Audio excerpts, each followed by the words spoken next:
안녕하세요. 네. 자, 오늘부터 이제 새로운 과정, 기출문제 풀이 과정 시작하는데요.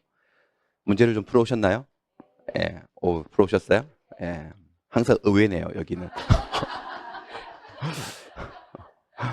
예. 좀 풀어오세요, 가볍게.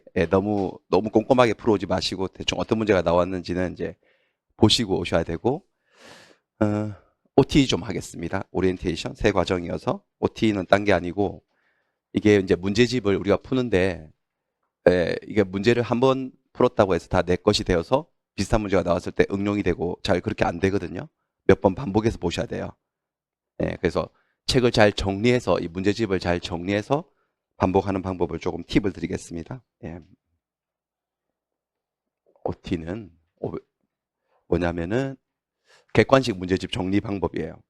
객관식 문제집을 정리하는 방법. 이거는 뭐 이 책뿐만 아니라 뭐 7, 8월 달에 또 예상 문제집 할 건데 그때도 쓸 수 있고요. 모의고사 치고 난 다음에도 쓸 수 있고요. 우리 기출지문 족보 하셨죠? 그것도 써도 되고 객관식 시험에다 통용되는 방법인데 일단 수업 들으시고 혼자 이제 복습하실 거 아니겠어요? 복습하실 때 문제를 다시 보시면서 지문들 중에 5개 지문 중에 내가 다시 봐야 되겠다. 이 지문은 내가 충분히 이제 알 것 같다. 아니면 이건 내가 좀 아직도 잘 모르겠다. 선별, 속과돼야 됩니다. 이게 첫 번째 작업이에요. 선별 작업을 딱 해가지고 두 번째는 표시를 하는 거야. 다시 봐야 될 지문들만. 다시 안 봐도 될 것 같은 지문들은 그냥 냅두고요. 다시 봐야 될 지문들만 표시를 해요. 표시를 하되 색깔을 나누어서요. 옳은 지문. 그게 거의 객관식 문제가 물론 안 그런 경우도 있는데 거의 대부분 옳은 지문 아니면 틀린 지문이에요. 90% 이상. 옳은 지문은 파란색, 틀린 지문은 빨간색으로 이렇게 색깔을 칠해요. 이렇게요. 이렇게. 이렇게요. 색깔을 칠해요. 샘플을 보여드리면 이런 식이에요. 착오로 인한 의사표시에 관한 설명으로 틀린 것은 1번, 3번 지문은 아무것도 없죠. 두 번째 볼 때 안 보겠다는 거예요. 이 정도는 내가 맞춘다는 거예요. 토지 현황, 경계착오는 일반적으로 중요분 착오에 해당한다. 이 정도는 나오면 내가 맞추겠다. 또 볼 필요 없다. 근데 이제 2번 같은 경우는 옳은 지문이죠. 파란색으로 돼 있잖아요. 다치는 게 아니에요. 중요한 부분에 표시하는 겁니다. 법률에 관한 착오. 그러니까 나중에 색깔 칠의 부분만, 칠한 부분만 딱 읽어도 뜻이 통할 정도로. 예. 법률에 관한 착오도 취소의 사유가 될 수 있다. 이게 요지거든요. 중간에 있는 말도 필요 없고요. 법률에 관한 착오도 취소 사유가 될 수 있다.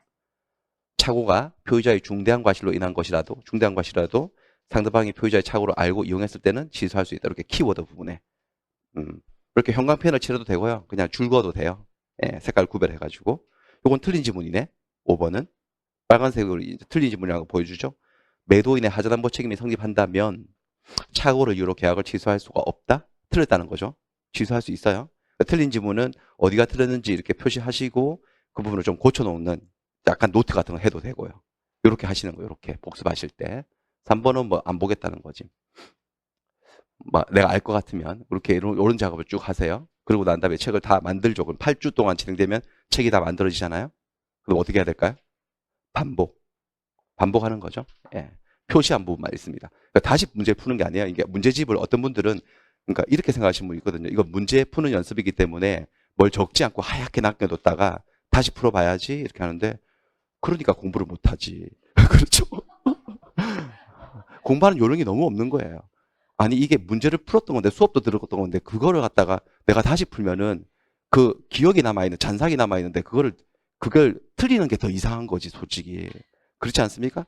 그걸 하얗게 비워놨다가 또 다시 푼다는 거 말이 안 돼. 풀었던 문제집을.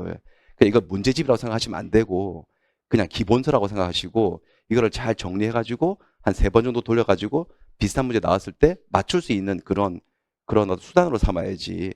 그리고 그냥 정말로 내가 시험 치는 문제들은 그냥 각종 매월 치는 모의고사 그런 것을 통해서 정말 새로 나오는 문제를 시험을 쳐야지 그게 시험이지. 뭘 봤던 문제들을 이렇게 다시 봅니까? 그렇게 하시면 안 되고요. 이렇게 정리하셔가지고 3번 정도 반복합니다. 그리고 읽으실 때 이제 이런 거 안 읽습니다. 그리고 어떨 때는 문제도 볼 필요 없습니다. 문제라고 해봤자 이거 맨날 이거 아닙니까? 틀린 것은 옳은 것은? 그러니까 그냥 요거만 탁탁탁 읽어가면 되고, 물론 이제 갑, 을, 병, 사례로 나오는 문제들은 사례까지 다시 읽어줘야지 전체적으로 뭘 물어보는지 또 기억이 되살아나니까 그렇게 다 읽으셔야 되지만 해보시면 압니다. 어떤 말을 하는지 제가 해보시면은 그렇게 해서 팍팍팍 읽으면요 속도가 엄청나게 빨라질 수 있고 한 3번 정도 봅니다. 3번 정도 표시한 것만. 그럼 어떤 증상이 생기느냐? 그냥 여기 비슷한 문제 나오면 바로 기억납니다. 순간적으로 바로 기억나가지고 실수 없이 맞출 수 있어요. 그럼 이 문제집을 이렇게 문제집을 이렇게 작업을 해가지고 돌리면은 그만큼 실력이 한 단계 딱 업그레이드 되는 거예요. 완전히. 다른 문제집도 그렇게 하시면 되고 모의고사 치고 난 다음에도 모의고사 치고 난 다음에 뭐 점수를 더 받아보면 기분 나쁘지 않습니까? 그래서 뭐 버리고 이렇게 하지 마시고 예, 이렇게 딱 이 작업을 한번 해두시면 돼요. 예, 이렇게 다 해두시면 다음번에 그 모의고사 한번 다시 보고 싶을 때 그냥 이렇게 읽으시면 되거든요. 그러면 그거 한 20분이면 읽을걸요? 요렇게. 자, 요렇게 정리하셔가지고 3바퀴 정도 돌리시면 되겠습니다. 예. 각각 단계마다 뭔가 의미가 있어요. 첫 번째, 지문 선별 작업에서는 여러분들 메타인지가 향상이 돼요. 메타인지. 이 시대의 학습 키워드 아닙니까? 메타인지. 알고는 계시나? 메타인지? 예. 우리 인지라고 하는 건 뭔가를 학습해 가는 과정, 알아가는 과정이고, 메타인지는 메타라는 말이 한 차원 위에 있다는 소리죠. 상위인지, 인지 위의 인지. 그러니까 내가 뭔가 공부해 나가고 있는 것은 인지 과정이고요. 이해하고 분석하고 외우고 하는 건 인지 과정이고, 메타인지는 뭐냐면은 공부하고 있는 자기 자신에서 빠져나와야 돼요. 유체이터를 하듯이. 빠져나와서 공부하고 있는 나를 관찰하는 거지. 내가 공부를 제대로 하고 있나? 라고 관찰해서 그거를 컨트롤하는 게 메타인지예요. 그러니까 메타인지, 그러니까 쉽게 말하면 뭔가를 아는 것은 인지고, 뭔가를 아나 모르나를 알아내서 그것을 컨트롤하는 게 메타인지거든요. 공부를 잘하려면 약간 요 감각이 있어야 돼요. 메타인지. 인지보다는. 물론 인지 능력하고 관계된 게 IQ 아닌가요? 머리 좋으면 공부하는데 뭐 불리할 건 없는데, 그런데 이 인지 능력 IQ하고 학교 다닐 때 학창 시절 보면 석차하고 정비례하지 않거든요. 머리 되게 좋아도 그 뭐 자기가 공부를 안 해서 그럴 수도 있지만은 뭐 석차 그렇게 좋게 안 나오는 경우도 있고요. 머리는 그렇게까지 안 좋은데 뛰어나진 않은데 막 전교 1등 하는 애들 있죠? 요 메타인지 뛰어나서 그런 거야. 공부 잘하는 사람들은 딱 그 감각이 있어요. 내가 뭘 알고 뭘 모르는지를 잘 알아요. 그래서 공부를 하라 그러면 내가 모르는 부분이 약점이 어딘지 알기 때문에 거기다가 시간을 투자해서 점점 아는 영역으로 바꾸는 거지. 모르는 영역이 좀 점점 없어지는 거예요. 근데 공부에 좀 소질이 없는 분들은 요 감각이 떨어지거든요. 자기가 뭘 알고 뭘 모르는지 몰라요.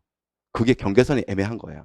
그래서 공부를 하라 그러면 하긴 하는데 주로 본능적으로 자기가 아는 거 위주로 공부한대요. 또 착각에 빠진 거죠. 아는 거 위주로 공부한다는 게 뭐냐면 쭉 읽었을 때 이해가 되는 거야. 기분이 좋아지는 거지. 그러니까 이미 알고 있는데 내가 공부한다고 착각 빠져 있는 거예요. 착각에. 어떻게 보면 약간 과격하게 표현하면 시간 낭비하고 있는 거거든요. 그건 어차피 아는 건데. 근데 모르는 거 나오면 또 넘어가고요. 아는 거 나오면 이렇게 하고 이상하게 하는 거지. 그렇게 하지 마시고, 그러니까 자기가 뭘 알고 뭘 모르는지 그걸 잘 구별해야 되는데 이 지문 선별 작업을 할 때 계속 이게 자극이 되거든요. 딱 보고 이거를 내가 표시를 좀 해야 될 지문인가? 표시를 안 해도 되는 지문인가? 그게 뭐야? 스스로에게 자문하는 거 아니겠어요? 내가 이걸 아나? 다시 봐야 되나? 계속 끊임없이 물어보는 거지. 그러니까 그 과정에서 이게 자극이 되는 거예요. 인지 능력 IQ는요. 이거 개선이 안 됩니다. 이건 DNA이기 때문에 부모님 탓이거든요. 그러니까 이거 개선을 노력해서 될 문제가 아니고요.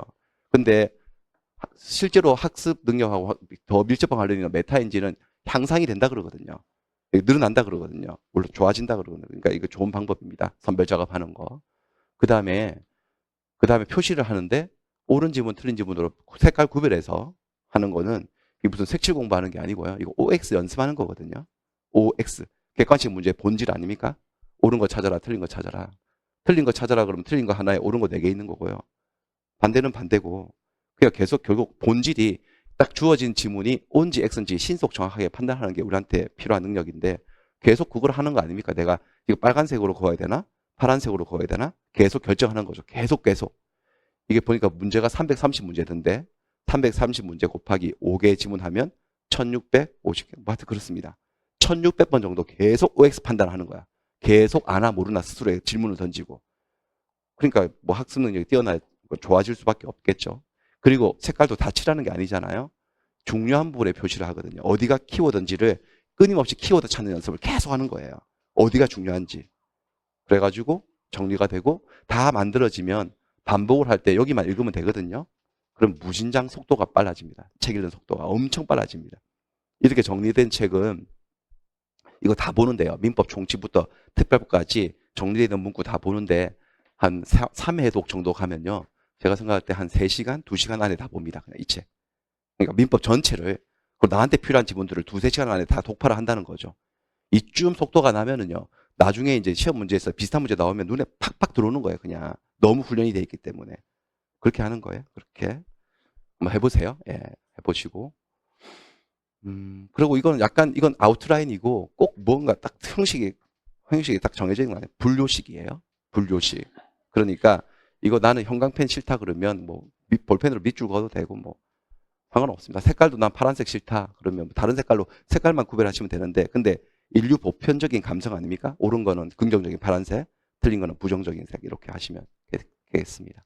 한번 해보시고 이거는 제가 예전에 공부할 때 썼던 방법이고 그냥 제가 어디서 배운 건 아니고 그냥 제가 그렇게 하면 되겠다 싶어서 써가지고 굉장히 괜찮았고 객관식 문제들 시험 칠 때 그리고 강사가 되고 난 다음에 사람들한테 전달해가지고 따라하는 사람도 있고 안 하는 사람도 있는데 해서 되게 효과가 되게 좋았다는 간증이 가득한 네 그렇습니다. 그런 방법이니까 예, 한번 해보시면 되겠습니다. 그리고 금물 이걸 혹시 나는 뭘 어디가 중요한지 모르겠고 어떻게 모르겠다 해가지고 옆에 잘하는 사람들 해놓은 거를 뭐 뺏기겠다? 그러면 하나도 안 된다는 거 아시겠죠, 여러분들? 내가 한 게 아니면 내가 뺏길 것 같으면 안 하는 게 훨씬 낫고요. 예, 안 하는 게 낫고 내가 혼자 자기가 해야 됩니다. 그리고 어디가 반드시 옳은지 몰라 정답도 없습니다. 그냥 그러니까 이렇게 하는 것 자체가 자기 학습 능력을 올려주는 거예요. 그렇게 해보시면 되겠습니다. 이렇게 하고 자 됐습니다. 예, 그리고 이제 문제 풀이 들어가는데 문제 풀이는 오늘 문제가 36문제더라고요. 그러니까 문제 수가 4시간 진행하기에 뭐 그렇게 많은 문제가 아니에요. 36문제니까 4, 9, 36. 1시간에 9문제 정도니까 예, 시간은 뭐 충분한데 그러니까 문제를 풀면서요. 제가 옆에 이렇게 적어놓은 페이지 수 적어놓은 건 다 그림이법 페이지거든요.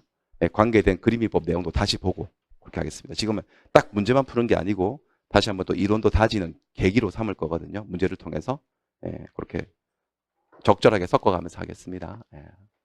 자, 1번부터요. 보겠습니다. 1번에 상대방이 없는 단독행위 찾아라 하는 문제들이 한 번씩 나오거든요. 그러니까 상대방이 없는 단독행위는 두 종류가 있죠. 상대방이 있는 단독행위와 없는 단독행위. 그러니까 여러분들은 없는 쪽을 외우시라고 그랬잖아요. 없는 게 딱 3개 있었는데 3개가 기억나실라나? 예, 유언하는 게 상대방이 없거든요.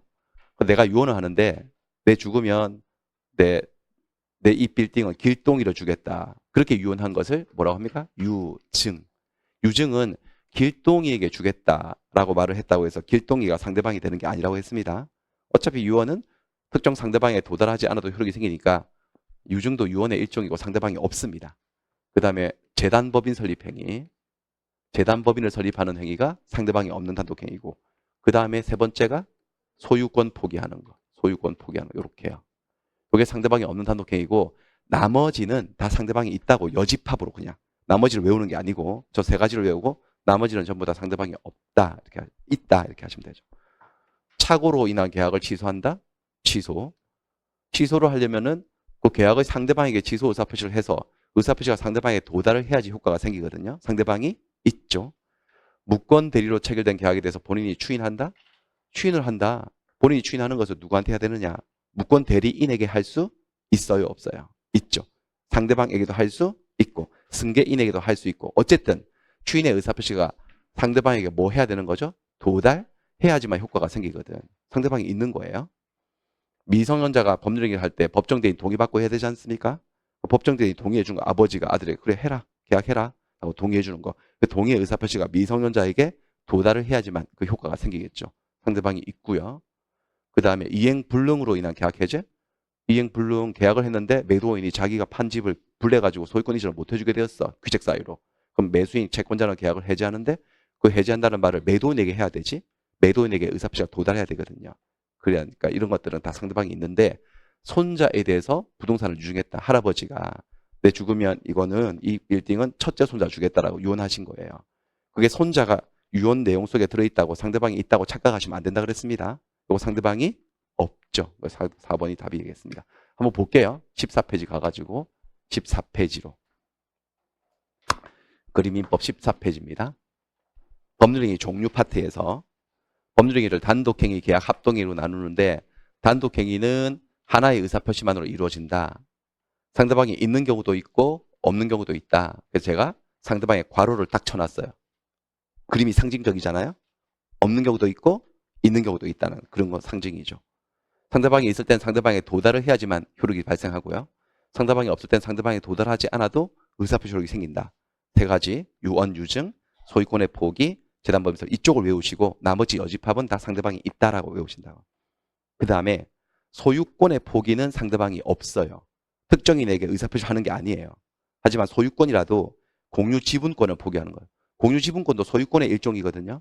하지만 얘가 3분의 1 지분권을 포기하는 것은 이건 상대방이 없는 거야, 있는 거야? 있어요. 다른 공유자들에게 포기한다는 의사표시가 도달을 해야지만 그 효과가 생겨요. 상대방이 있어요.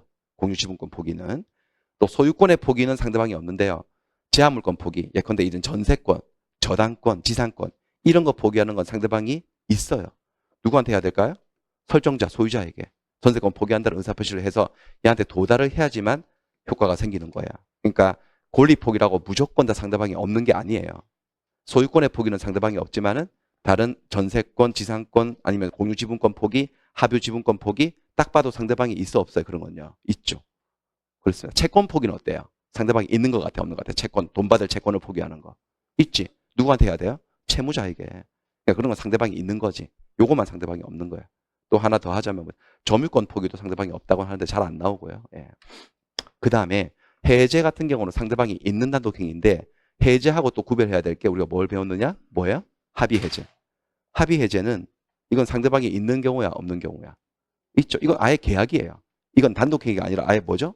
계약입니다. 이쪽입니다. 이 계약 쪽입니다. 예, 그래서 공부했죠. 이거. 이 지금 제가 여기다 형광펜 돼 있고 한 건 다 우리 1, 2월, 3, 4월 다 겹쳐가지고 지금 최종 결과거든요.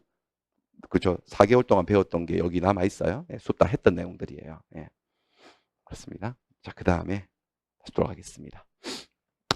1번 문제 그렇게 보시면 돼요. 예. 그 다음에 2번 문제. 다음 쪽 연결이 잘못된 것은 주로 41번이 민법 시작이잖아요. 41번으로 나올 때 이제 짝짓기 문제 나오죠. 짝짓기. 연결이 잘못된 것은 잘된 것은 뭐 이렇게. 연결이 잘못된 것은 임차인의 필요비상한 청구권이 형성권이라고 연결시켰네요. X입니다. 필요비상한 청구권은 뭘까요? 청구권입니다. 청구권입니다. 자, 권리는 이 권리의 종류에 4가지가 있거든요. 지구, 항성 이렇게 있어요. 지구, 항성이 뭘까요? 지가 뭘까요? 지배권, 지배하는 권리. 구가 뭘까요? 청구권. 다시요. 다시 적어드릴게요.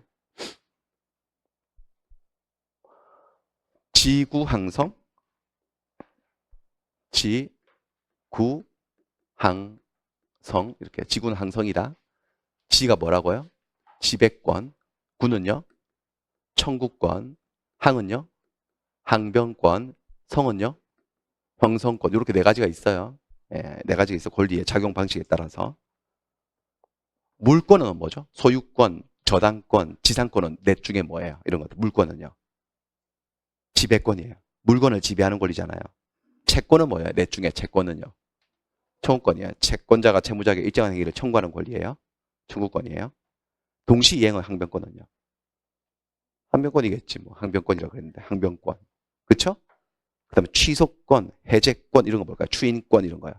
형성권. 형성권은 뭐예요? 핵심 개념이 일방적 의사표시로 상대방과의 합의 없이 내 뜻대로 권리관계를 막 요술방망이처럼 발생 변경 소멸시켜버리는 권리. 형성권.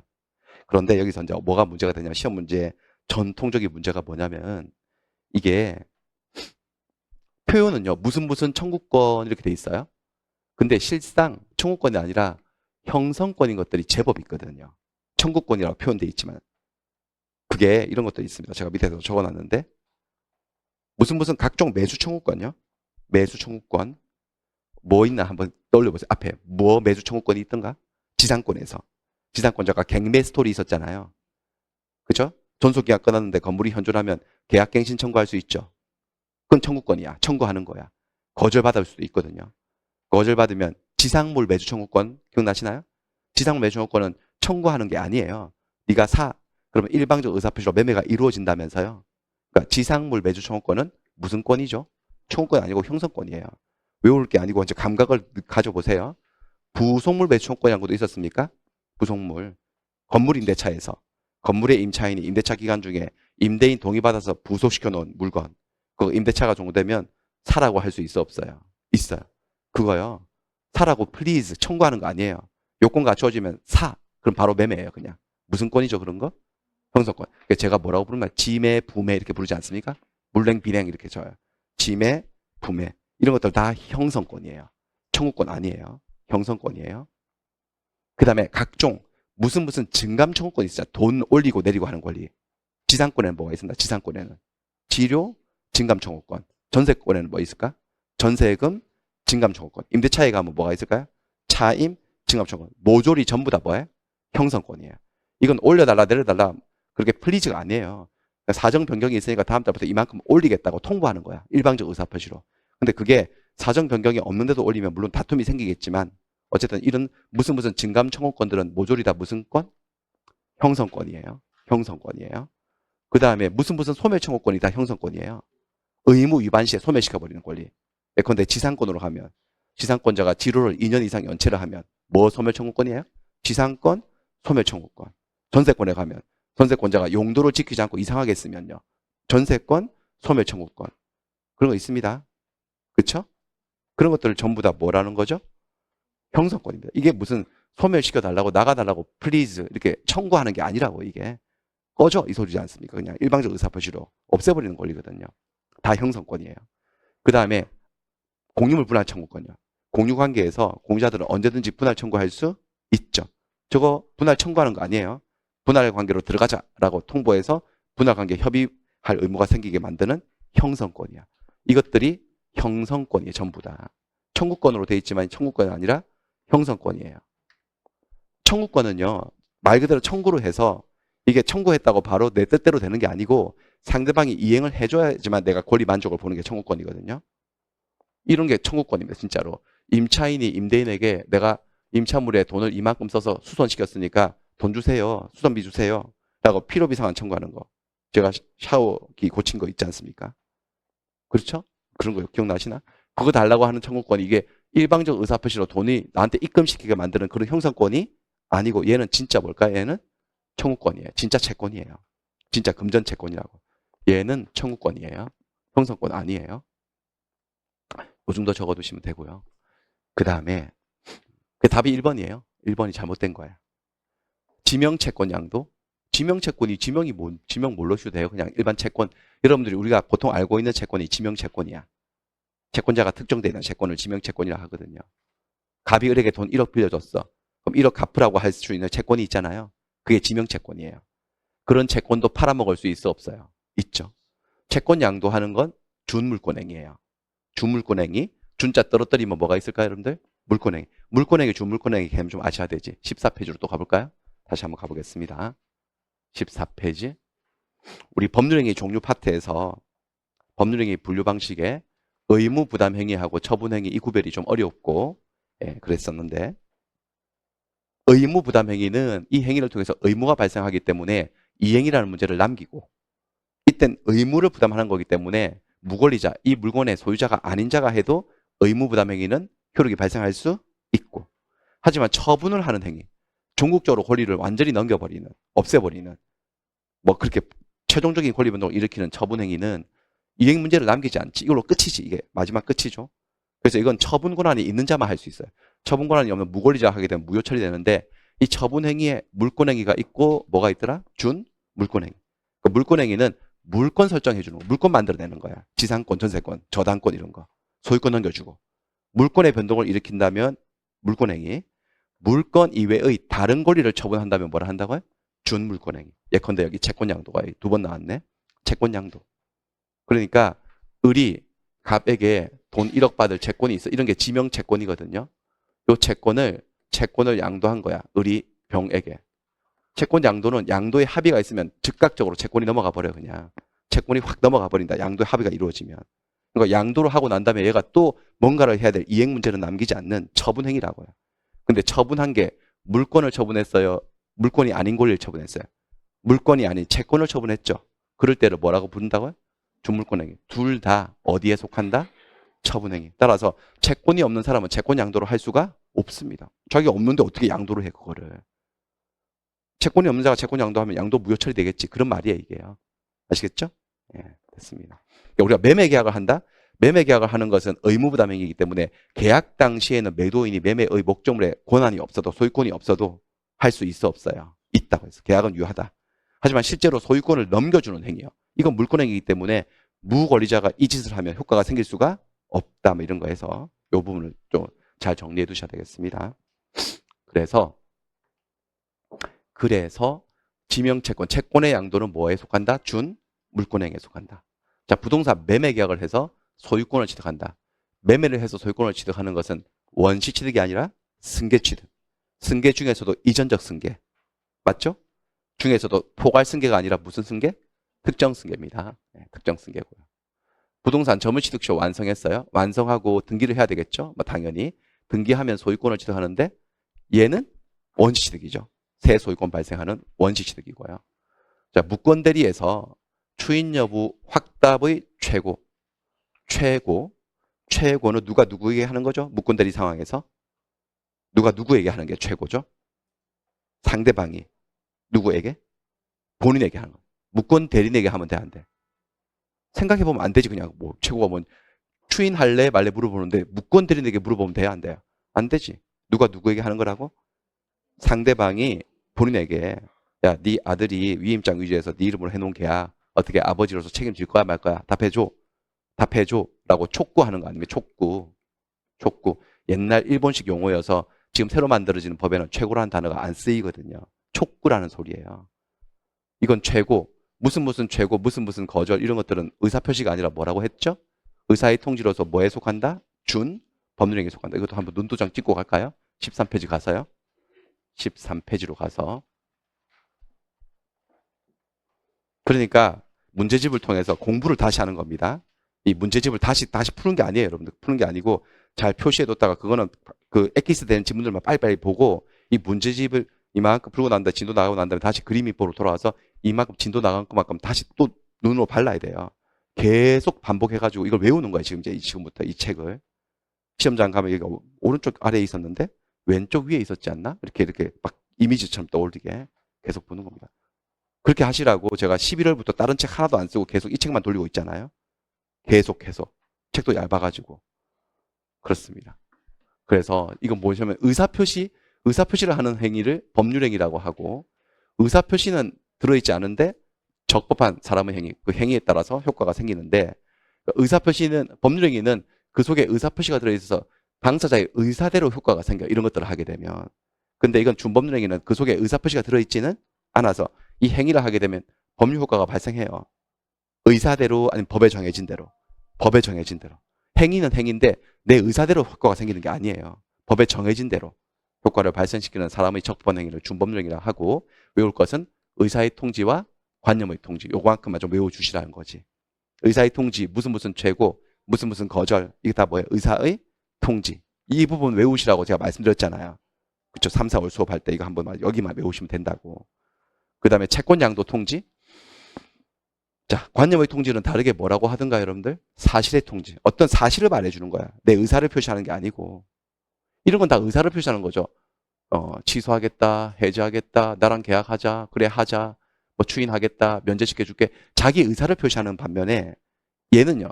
내가 채권을 양도했다라는 사실을 알려주는 거지. 누가 누구에게 알려줄까요? 양도 통지는요. 채권자가 채무자에게. 이거는 자기 의사를 표시하는 거예요. 사실을 말해주는 거야. 그를 사실의 통지 또는 뭐라 한다고요? 관념의 통지로서 그건 법률행위가 아니라 뭐에 속한다? 준법률행위. 그 다음에 승낙 연착의 통지. 이거 언제 하는가? 승낙 연착을 알려주는 거. 내가 청약을 보냈는데 승낙이 연착된 거지.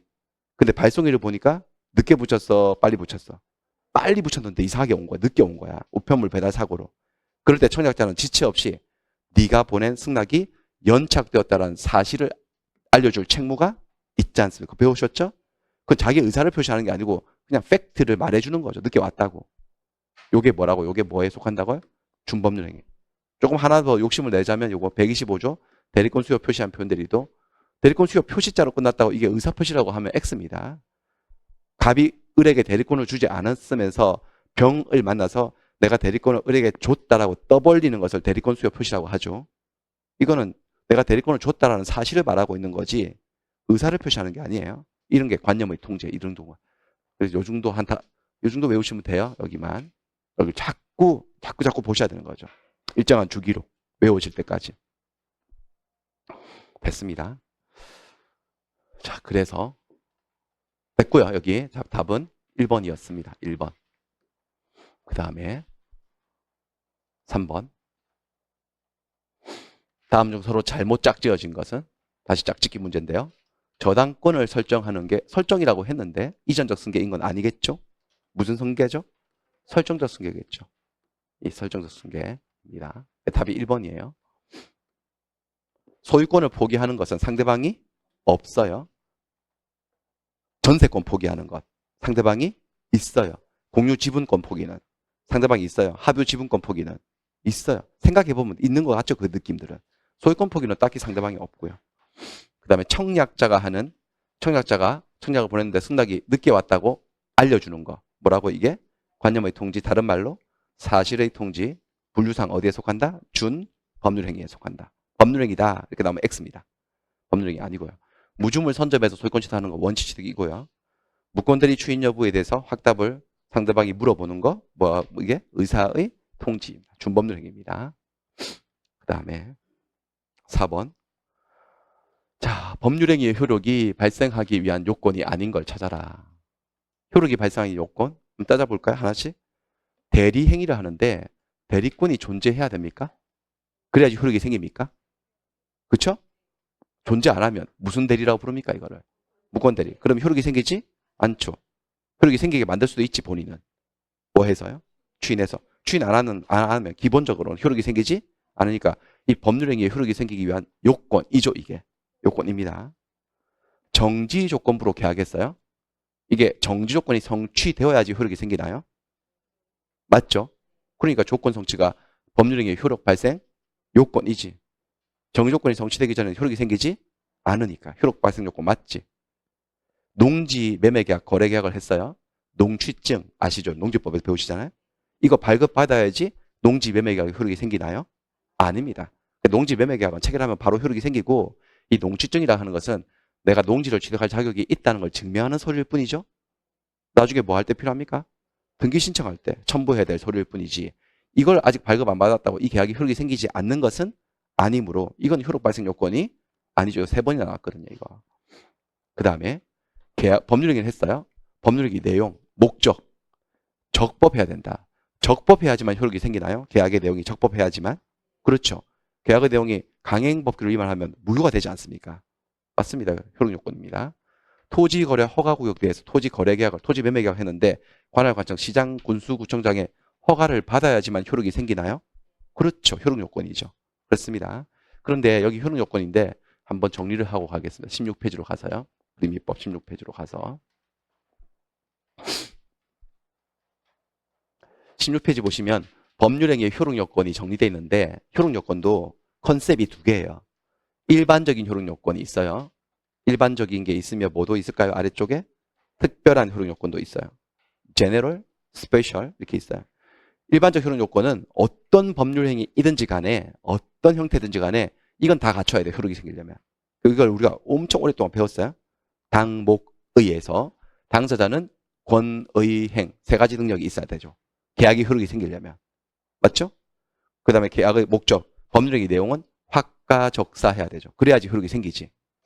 그 다음에 의사표시 와서는 의사와 표시가 일치하고 의사결정 과정에 하자가 없어야 돼요. 그래야 돼요. 그래야지 효력이 생겨요. 이건 특정 법률행위만 그런 거야. 모든 법률에 다 요구되는 거야. 모든 법률행위. 그래서 일반적인 효력 요건이라 하고 그 다음에 특별한 효력 요건이 있어요. 저기 일반 플러스 스페셜이죠. 어떤 법률행위들은 저거 말고 저건 기본이고 플러스 더 갖춰야 되는 거야. 이걸 더 갖춰야지만 효력이 생기는 거야. 그 중에서 첫 번째 대리행위 같은 경우는 대리권이 있어야지 대리인에게. 대리권이 없으면 무권 대리면 효력이 생기지 않죠. 특별한 효력 발생 요건이에요. 그다음에 조건, 여기 정조건이고 여기 기한은 시기예요. 정지조건부, 시기부 법률행위에서는 정조건이 성취되어야죠. 시기가 도래해야지만 효력이 생기잖아요. 저것들이 효력 발생 요건인 거야. 모든 법률 행위만 행위에 그런 거야. 조건부 법률행위만 그런 거야. 조건부 법률행위에만 특별한 효력 발생 요건이다.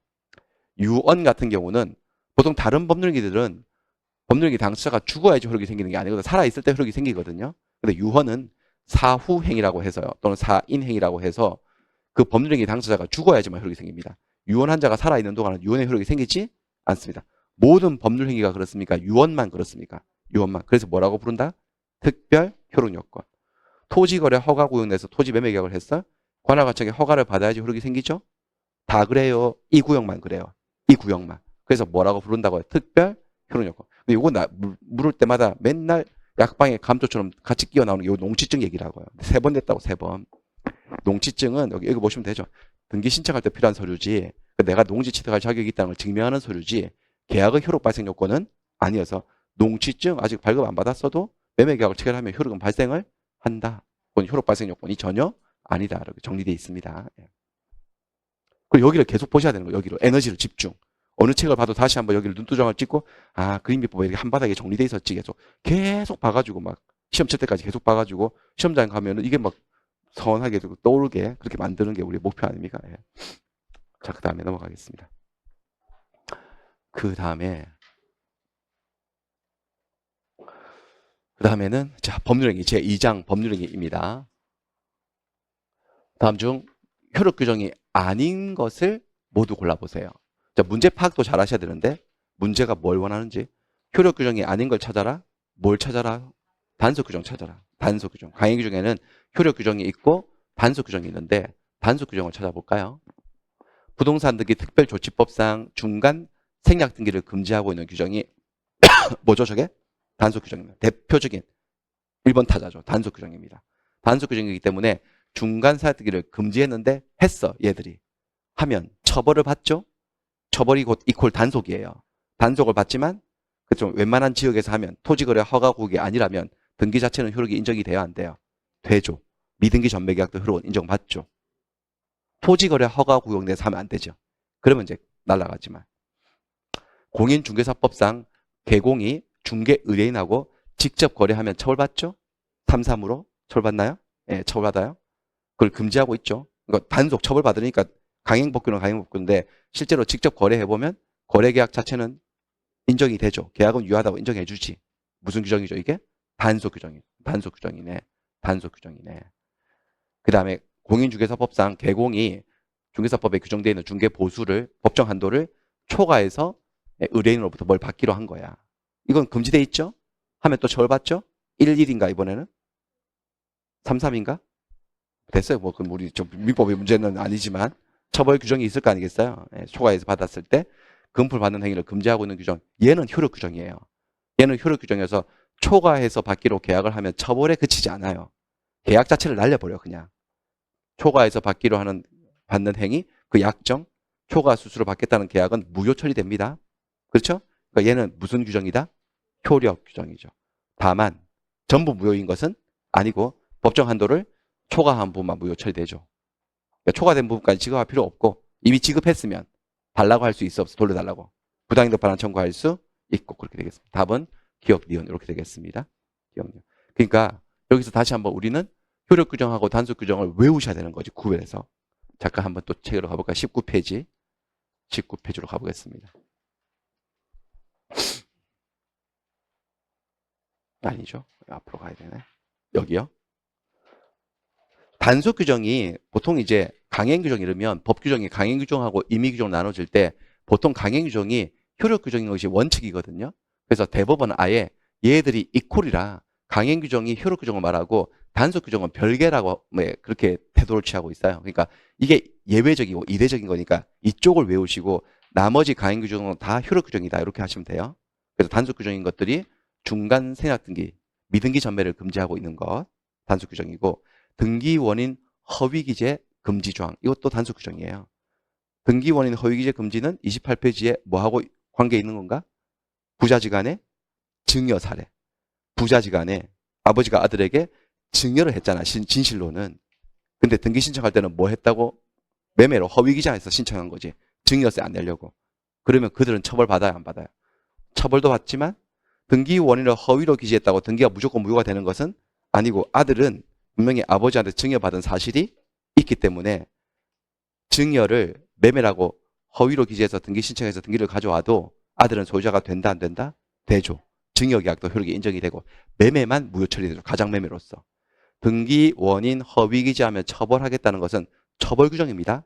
단속 규정이지 허위로 기재되었다고 무조건 등기가 무효가 되는 것은 아니다. 그다음 개공이 중개 의뢰인하고 직접 거래하는 거 금지하는 거 단속 규정.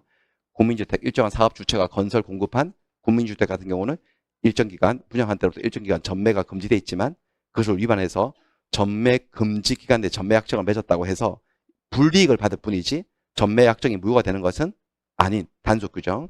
무가 음식점에서 음식물 판매하게 되면 판매 계약 자체는 효력이 있어 없어요? 있고 단속 받는 거죠. 그냥 샷다문 내려야 되는 거지. 그냥 처벌받고.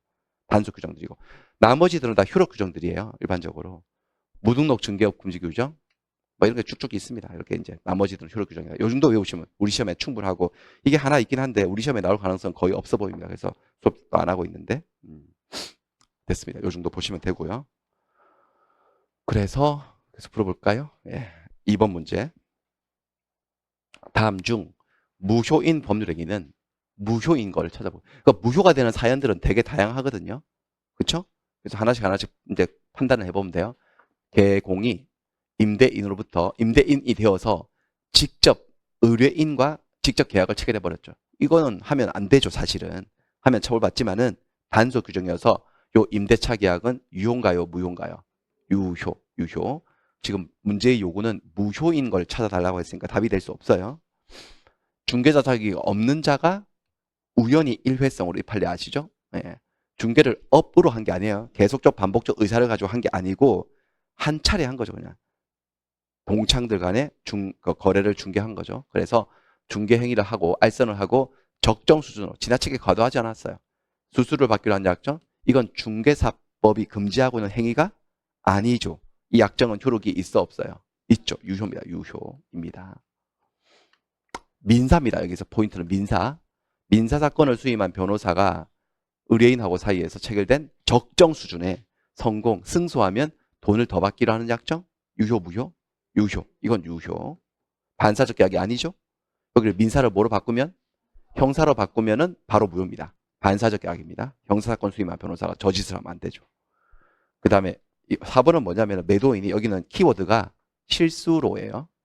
매도인이 의도로 갖건 아니고 실수로 자기가 파는 그 건물의 이 지역을 상가 지역을 그보다 비싼 상업 지역이라고 칭했고 부동산 거래 경험이 없는 무경험인 매수인이 그걸 그대로 순진하게 믿고서 실제 가격보다 2배나 비싸게 대금을 정해서 이 상가 건물 계약을 한 거지.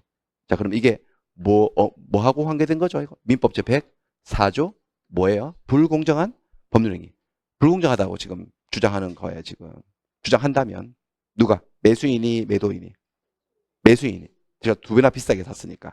근데 불공정한 계약이 되려면 첫 번째, 객관적으로 급부와 반대급부 사이 현저한 불균형이 있어야 되거든. 내가 2배나 비싸게 줬으니까 현저한 불균형이라고 볼 수도 있지. 그 다음에 주관적으로는 둘로 나눠서 피해자는, 폭리자는 나눠서 피해자는 궁박, 경솔, 무경험 중에 하나를 갖추면 되죠? 근데 피해자 매수인은 경험이 없다. 무경험이라고 했어. 그 다음에 여기까지 통과된 것 같은데 그런데 이게 불공정한 계약이 되려면 폭리자가 뭐가 있어야 되죠? 폭리 행위의 악이. 이 피해자의 사정을 알고서 이용하려고 하는 의사가 있어야 되죠? 이용하려고 한 게 아니고 뭐라고 돼 있어요? 실수다. 이게 요건에 갖춰지지 않는 거야. 따라서 이것은 불공정한 계약으로 무효가 될 수는 없고 딱히 무효 사유가 보이지 않죠. 그러니까 또 계약이 유효입니다. 불공정하다고 주장했겠지 매수인 측에서. 근데 매도인은 내가 의도한 건 아니다. 실수였다. 그러니까 불공정한 계약은 아니었던 거죠. 그 다음에 보험 계약자가 오로지 보험 사고를 가정해서 보험금을 취득할 목적으로 선의 모르는 이 사정을 모르는 보험자하고 체결한 생명보험 계약. 이거 뭐 아시죠? 이게 뭐예요? 무효죠. 무효가 되는 사유는요. 몇 조예요? 이게 103조 반사적 계약입니다. 반사적 계약. 보험 사고를 일으킬 목적으로 처음부터. 그래서 보험을 여러 개 들고 아내를 살해하죠. 그냥 남편이. 아니면 아내가 남편을 살해할 수도 있고요. 그렇습니다. 그래가지고 하는 계약은 반사적 계약으로 무효가 되겠습니다. 자, 그 다음에 3번. 여기서부터 이제 반사회 질서의 법률행위예요. 자, 이제 문제를 잘 보셔야 되는데 반사회 질서의 법률행위로서 무효라고 볼 수 없는 것. 그러니까 무효가 되는 데는 이유가 많다고요. 무효가 되는 데는. 예컨대 술이 만취되어서 계약을 하게 되면 무효죠. 맞죠? 의사무능력으로. 그건 반사회적으로 무효가 된 것은 아니잖아요. 첫 계약은요. 무효죠. 왜요? 반사회적에서 무효예요. 그렇죠? 반사회적이어서 무효고 통정허위 표시는 가장매매하면 무효죠. 그거는요. 반사회적에서 무효인 것은 아니고 통정 허위 표시여서 무효인 거야. 그러니까 무효에도 다 나름대로 사연들이 있다니까요. 근데 이 문제의 요구는 반사회성을 띄어서 무효인 거를 찾아서 그게 아닌 것을 찾아달라는 건데 반사적 법률행위인지 아닌지를 한번 골라볼까요? 근데 그 전에 여기도 21페이지 잠깐 한번 뭐 하나 보고 가겠습니다. 21페이지. 반사회적 법률행위가 인 것은 아닌 것을 판례들을 많이 외우시면 되는데 아닌 거로 특히 유의할 4개는 머릿속에 딱 들어있어야 됩니다. 그냥 이미지로 떠올라야 됩니다. 그림이 법책이. 이거 다 느낌들이 다 안 좋아서요. 반사회성이 있다고 느껴질 수 있거든. 근데 반사적 행위가 아닌 것들. 제일 첫 번째 키워드가 뭐야? 강박이. 협박당해서 계약을 한 거야.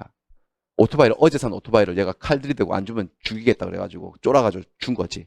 반사적 계약이다 아니다? 아니다. 아니다. 왜냐하면 협박이라는 강박이라는 것은 계약을 체결한 무엇이죠, 여러분들? 수단이에요. 수단의 불법성이 있는 것이지 계약의 내용의 불법성을 띈 게 아니기 때문에 반사적 행위는 아닙니다. 다만 수단이 불법적이니까 따져야지. 의사표시 하자가 있으니까 취소하겠다. 강박을 이유로. 강박 정도가 극심했으면 의사흠결도 무효다. 이렇게 따질 수 있어요. 하지만 이게 반사회적 계약이란 말은 통하지를 않습니다. 절대로. 반사적 계약인 것은 아니다. 하지만 우리 느낌에는요. 칼 들이대고 계약하면 반사회성이 느껴져 안 느껴져요? 그러니까 그 느낌대로 시험을 치면 점수 느낌대로 나온다니까요. 이렇게. 허위 표시, 두 번째는 허위 표시, 가장행위요. 이거 무효거든요. 근데 무효인데 무효가 되는 이유는 의사표시가 허위여서 계약서에 적혀있는 대로 할 생각이 두 인간 다 없거든 짜고. 그래서 무효인 것이지 반사회성을 띈 건 아닙니다. 강제집행을 면할 목적으로 부동산의 허위로 건진당권을 설정하는 행위. 반사적 행위로 볼 수는 없다. 이게 반사적 행위로 볼 수 없다고 해서 이게 유효란 소리 아닙니다. 이거 무효죠 여러분들. 왜 무효라고요? 허위 표시여서 무효지 반사적 계약인 것은 아니다. 그리고 다운 계약서 쓰는 것도 마찬가지죠. 양도세를 회피할 목적으로 실제 거래 대금은 3억 5천이었는데 7천 다운시켜가지고 2억 8천으로 계약서 쓴 사건. 양도세 덜 내려고 적게 내려고. 그럼 2억 8천으로 적혀있는 계약서에 적혀있는 건 허위 표시야. 거짓이야. 짜고. 그건 효력이 생기지 않죠. 허위 표시니까. 하지만 숨겨놓은 진의가 있어요? 없어요? 있지. 3억 5천. 3억 5천은 진의거든요. 거기 의사합치가 이루어졌고 3억 5천으로 계약의 효력이 발생한다 안 한다? 한다. 숨겨진 은닉행위, 허위 표시. 그리고 이렇게 했다고 해서 이 계약이 반사적 계약이네, 무효네 라고 할 수는 없다. 됐어요? 그 다음에 세 번째는 미등기 전매. 탈세 목적으로 등기 안 하고 전매해가지고 3자 간 합의로 중간 세납등기를 하는 이 행위도 처벌 대상이긴 하지만 이게 뭐 딱히 토지거래 허가구역이 아니라면 미등기 전매 계약, 중간 세납등기도 다 효력이 인정이 된다 안 된다? 되죠. 그러니까 이건 반사적 계약이 있는 거 아니에요. 반사적 행위로 보시면 안 되고. 그 다음에 명의신탁이에요. 명의신탁을 하는 것은 실명법 위반으로 무효거든요. 처벌도 받아요. 형사처벌도. 하지만 우리 대법원의 태도는 확고하죠. 반사적 행위가 이다 아니다? 아니다. 반사적 행위가 아니니까 신탁자가 수탁자에게 등기를 넘겨놓은 것이 불법어딘 급여에 해당하지 않아서 신탁자는 다시 등기를 찾아올 수 있어 없어요? 있죠. 찾아오는 방법은 또 다 뒤에서 이렇게 있으니까 보시고요. 이건 기본적으로 딱 떠올려야 됩니다. 자, 그 다음에 그래서 자, 첫 번째는 기업번의 비자금 사건. 이건 뭐 공부하셨으니까 비자금 우리 기출지문 특강에서 보셨죠? 비자금 누구 거죠? 노태우. 그렇죠? 노태우 씨 비자금 사건 아닙니까? 노태우 씨가 재임 시절에 비자금을 만들었죠. 기업인들을 청와대로 자꾸 불렀죠. 점심 먹자. 그래가지고 오면은 그냥 가면 안 되죠? 사과 박스를 들고 가가지고 돈을 5천억을 모았다고 뭐 하여튼 그 사실관계는 정확히 모르겠지만 그래가지고 그 많은 돈들을 이렇게 분산 숨겨놓는데 그 중에 하나 재벌 총수한테 노태우 씨가 재벌 총수한테 200억을 맡겼죠. 이렇게. 돈 맡기는 계약이 임치 계약이었어요. 임치 계약. 임치하는 거. 그래서 내가 퇴임하고 난 다음에 잘 갖고 있다가 퇴임하면 나가 달라 그러면 그때 주세요. 이자 쳐서 달라. 이자까지 사실관계 나와 있어. 이자 달라고. 기준금리 정도 쳐가지고 이자 쳐서. 돈놀이 한 거죠. 그러니까 어떻게 보면. 그래가지고 그 임치 계약료. 이 임치 계약이 반사적 계약으로 무효냐에 대해서 결론 아시죠? 반사적 계약이다 아니다? 아니다. 이 돈이 조성되는 과정에는 반사회성이 있었지만 어쨌든 이 돈을 맡기는 계약 자체가 반사회성을 띈 것은 아니다. 계약은 유효다. 유효니까 이 노태우 씨 갑은 이 재벌 총수에게 200억을 돌려달라고 할 권리가 있고 국가가 대위행사했던 거지. 몰수 추징하기 위해서. 만약에 이거를 반사적 계약으로 잡아버리면 103조로 잡아버리면 746조가 적용되어서 불법원인 급여가 되어서 돌려받을 수가 없어서 얘가 200억을 먹어버리거든요. 그 꼴은 못 보겠다 이렇게 된 거예요. 그래서 이 비자금을 소극적으로 은닉하는 행위는 반사회 질서의 법률행위가 아니고 이 행위는 뭐한 행위다? 그냥 유효한 행위다. 이렇게 봤었죠. 그 다음에 니은은 피상속인이 이건 이중매매인데 독특한 이중매매예요. 매도인이 사망하고 그 아들이 이중매매 한 건데 아들은 모른 채로 했어요. 피상속인 이러면 돌아가신 분이죠. 피상속인 저거 한번 여기다가 재판 요건 해가지고 해보겠습니다. 피상속인이 제3자에게 토지를 매각한 사실을 알고 있는 자가 그 사정을 모르는 상속인을 적극적으로 기망을 해서 토지를 자신에게 자신이 매수한 적극적으로 기망했다는 게 뭘까요? 적극 가담이거든. 요게 예컨대 갑이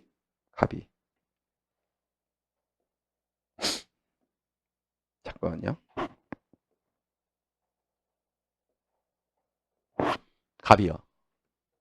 갑이 자기 토지를 이미 을에게 팔았거든요. 매매 계약을 했어요. 그러니까 소유권 넘겨줄 의무가 있었던 건데 1 매수인이 아직 등기를 하기 전에 갑이 사망을 해버렸어요. 사망을 해가지고 갑 다시가 상속을 받은 거죠. 이 토지를. 그러면 얘가 피상속인이고 얘가 누구의 아들이 상속인. 그러면 자기 아버지가 매매 계약을 했으면 그거를 그대로 물려받았기 때문에 이 아들도 소유권 넘겨줄 의무가 있거든요. 그렇죠? 예, 넘겨줘야 돼요. 그런데 아들은 모르고 있나 봐요. 아버지가 매매 계약을 했다는 사실을. 이 아들 갑다시는 그 사실을 알고 있는 병이 이 갑다시를 엄청 기망을 해가지고 자기한테 매매 계약을 하게 만들었다는 거죠. 이 병은 이걸 다 알고 있으면 일매매 사실을 알고 있으면서 결국 매도인이 매수인을 배신하게 만든 거예요. 배임행위예요. 근데 얘는 아들은 몰랐지만 그렇지만 얘들은 동일인으로 취급하기 때문에 팔면 배신인 거예요. 그냥 그 배신행위에 얘가 뭐 어떻게 했다는 거예요. 적극적으로 가담을 했어 안 했어 보니까 했죠. 그러니까 이 두 번째 1매매 말고 두 번째 매매 계약은 반사적 계약으로 볼 수 있다 없다? 있다는 거죠. 적극적으로 가담해서 했기 때문에 등기를 마쳤다 하더라도 얘는 소유자가 될 수 없다. 그렇게 된 사건이에요. 이 사건은. 그래서 지금 반사의 질서의 법률 행위로서 무효라고 볼 수 없는 걸 찾아달라고 그랬거든요. 그럼 1번 기억번은 답이 돼야 안 돼요? 응? 답이 되죠. 그렇죠? 답이 되죠. 뭐 문제를 이해를 못해서 반사회적 법률에서 무효라고 볼 수 없는 걸 찾아요. 볼 수 없잖아 얘는.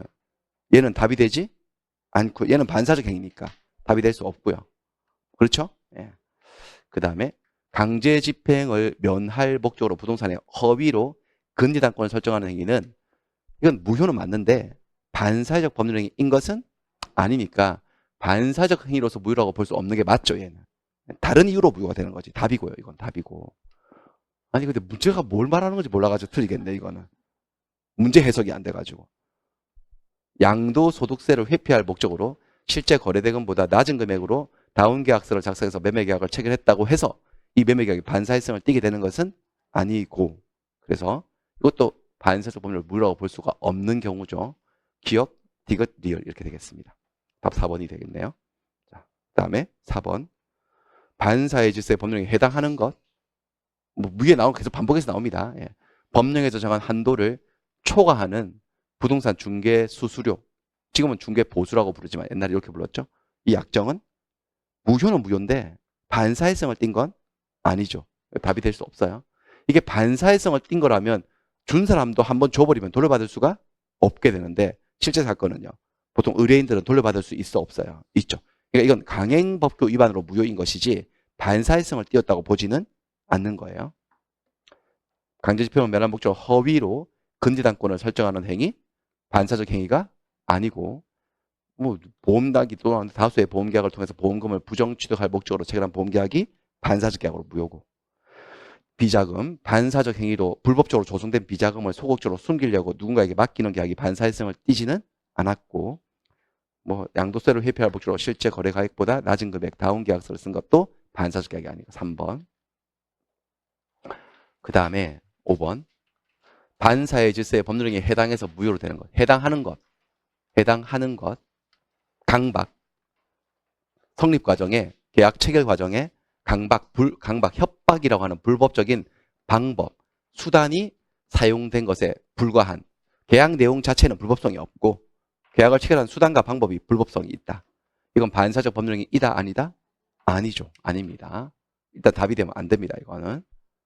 그 다음에 강제집행을 면할 목적으로 허위로 근저당권 설정 등기를 한다? 반사적 행위가 아니고 뭐 심하게 반복되는 낮은 금액으로 다운 계약 쓴 거 반사적 행위 아니고 이미 매도된 부동산임을 알면서도 매도인의 배임 행위에 적극적으로 가담해서 이루어진 이중매매. 이중매매 아니고 저당권 설정이네. 근데 저당권 설정할 때도 이중매매 법리가 똑같습니다.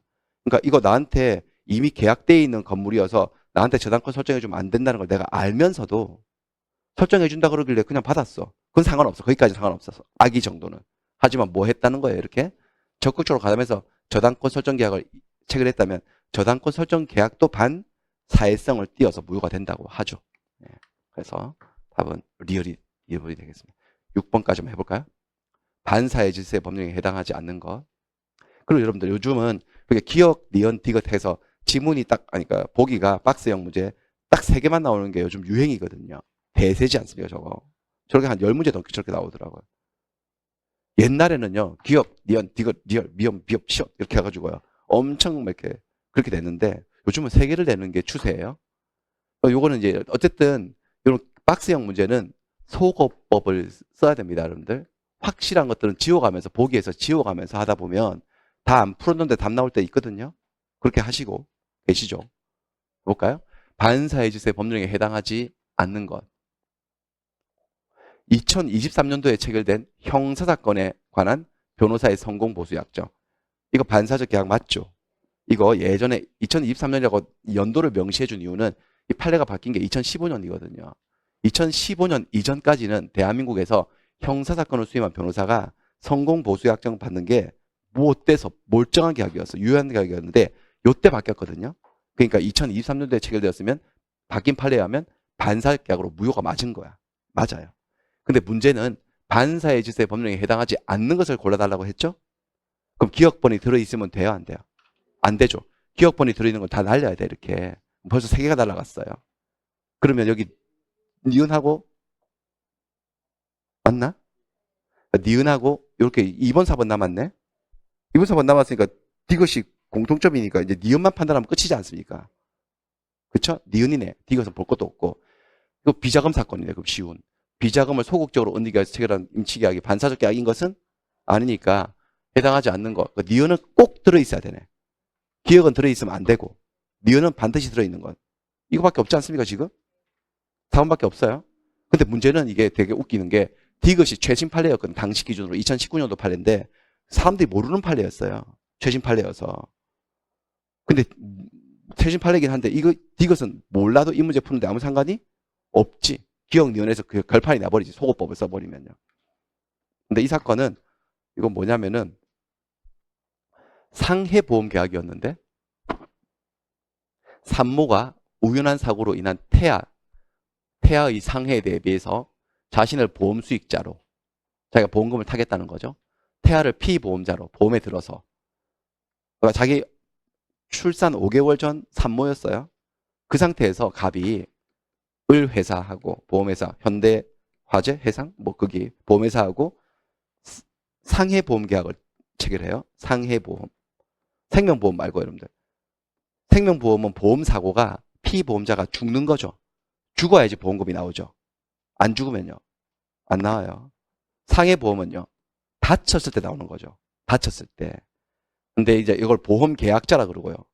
계약자라 그러고 얘를 보험자라 그러고 보험법에서 보험에 든 사람을 피보험자라 그러거든요. 그러니까 얘가 피보험자가 다치면 보험금을 탄다는 거예요. 근데 보험 계약을 하면서 얘가 자기가 보험 수익자로 지정된 거야. 그러니까 얘가 다치면 내가 보험금을 탄다. 근데 태아가 피보험자였어요. 태아가 내 뱃속에 있는 태아가 얘가 다치면 엄마의 내가 보험금을 타도록 상해 보험 계약을 체결했는데, 근데 이게 이렇게 계약을 체결하고 보험료를 내고 있었어요. 근데 출산을 하면서 출산 과정에서 뭐가 사고가 나가지고요. 얘가 장애를 가지고 태어나요. 양쪽 시력을 다 잃고 태어나요. 태어나면서. 그러니까 상해를 입은 거지, 상해를. 그래서 계약을 했으니까 보험금을 청구했던 거예요. 보험회사를 상대로. 그러니까 보험회사가 잘 주려고 할까, 안 주려고 할까? 원래 안 주려고 그러잖아요. 그래서 안 주려고 하면서요. 이 보험계약 무효라고 주장했어요. 보험회사 측에서. 무효라고 주장하는 첫 번째 이유는 상해보험은 상해라고 하는 게 신체가 다쳤을 때 보험금이 나가는 건데, 이것은 기본적으로 신체를 가지고 있는 사람을 전제로 하는 거예요. 사람 피보험자가. 근데 여러분 법적으로 태아는 사람이 아니거든요. 우리 민법상 사법상 사람이 언제부터 사람이냐면 전부 노출설. 그러니까 분만 과정에서 뭐 아이가 엄마 몸 밖으로 완전히 빠져나왔을 때가 최초 사람이에요. 그 전까지는 사람이 아니에요. 법적으로. 태아일 뿐이에요. 그러니까 신체를 가진 사람을 전제로 하는 건데 얘는 아직까지 사람이 아니지 않냐. 태아를 피보험자로 해서 생명보험 계약을 체결하면 이 계약 자체가 무효다라는 거지. 얘는 사람이 아니기 때문에. 그걸 첫 번째 주장했어요. 그걸 주장했는데 그건 대법원이 받아주지 않았어요. 왜냐하면 이게 민법상 사람이 아닌 거 맞다. 사람이 아닌 거 맞는데 헌법상 생명권의 주체인 거 맞다. 예, 생명권. 이미 생명이 생겼으니까. 그리고 형성 중인 신체 있지 않냐. 그것도 법이 보호할 법이기다. 그래서 일단 그리고 상법이 상해보험에 태아는 무조건 제외된다고 상법이 명문으로 금지하지도 않았다. 그러니까 이거는 얘도 얘의 신체도 보호를 해야 된다. 비록 사람은 아니라 하더라도 만들어지고 있는 형성 중인 신체이기 때문에. 그래서 뭐 그런 보험회사의 주장을 받아주지 않았고요. 두 번째 보험회사가 뭘 주장했느냐. 보험약관을 주장했어요. 보험약관에 명시돼 있었거든요. 태아를 보험, 이렇게 피보험자를 들었을 때는 태아는 출생했을 때부터 피보험자 자격이 있다고. 출생을 해야지만, 출생을 하고 난 다음에 사고가 났을 때, 다쳤을 때, 그때부터, 보험금이 지급된다. 이렇게 돼 있었거든요. 그런데 여기서는 우리가 최근에 여러분들 이거 한번 들으셨는데, 약관규제법 공부하다가 개별 약정 우선 원칙 기억나시려나? 그러니까 약관에 있는, 보험약관에 나와 있는 내용하고, 보험회사하고, 보험계약자가 다르게 합의를 하면 다르게 합의한 게 약관을 밀어내고 계약 내용이 된다 그랬잖아요. 다르게 합의했다고 본 거야, 대법원은. 왜냐하면 보험계약서에 그러니까 피보험자란에 태아라고 적었거든요. 태명도 없었나 봐요. 태아 이렇게 적었어요. 그러면 이 보험 약관에는 태아는 피보험자가 될 수 없다고 했지만 자기들은 개별약정을 통해서 태아를 피보험자로 삼았기 때문에 개별약정 우선의 원칙에 따라서 태아도 피보험자가 될 수 있다라고 했고요. 세 번째 주장한 게 지금 103조예요. 103조. 이 보험회사가 안 주려고 온갖 용을 다 쓰는 거지. 그러니까 아니 태아를 피보험자로 해서 상해보험을 하게 되면 이건 반사회적이다. 왜냐하면 세상엔 악마 같은 사람들도 있지 않습니까? 정말 악마 같은 인간들도 있죠. 천사 같은 사람들도 있지만 그러니까 이거를 해버리면 태아는 자기 결정권이 없는데 엄마 뱃속에 있으니까 태아를 갖다가 상해보험을 들게 해가지고 다치게 해버리는 거야 진짜로. 이 부모가 보험금 타려고. 그럴 수가 있나 인간이? 그런 인간도 있겠지. 온갖 인간들이 다 있는데. 그래서 그렇게 하기 때문에 이거 태아를 이걸 상해보험의 피보험자로 만드는 것은 반사회적이다. 계약 무효다라고 주장했는데 우리 대법원이 그 네가 너무 세상을 삐딱하게 봐서 그런 거다 이렇게. 그런 사람이 어디냐. 그런 악마 같은 사람이 극소수고 이건 전부 다 태아에게 유리한 거다 오히려 이거는 피보험자에게. 그러니까 이건 반사적 계약이다 아니다? 아니라고 해서 결국은 얘가 지고 보험금 청구해서 보험금을 탔던 사건이에요. 그러니까 결론이 이게 2019년도 판례거든요. 그러니까 태아도 상해보험의 피보험자가 될 수 있고 그게 반사적 계약인 것은 아니다라고 그렇게 했던 사회적으로 이슈가 된 거에서 문제를 냈어요. 이거를. 하지만 정작 이 디귿은 이 문제를 푸는데 아무런 뭐 영향을 안 줘요. 왜냐하면 위에 두 개를 확실하게 하면 조합형으로 소거법을 써버리면 디귿까지 가기 전에 답이 나와버리거든요. 아무튼 그랬습니다. 그래서 그렇게 찾으시면 되겠어요. 여기까지 하겠습니다. 여기까지 하고 좀 쉬었다가 여기부터 계속 하겠습니다. 7번부터 계속 할게요.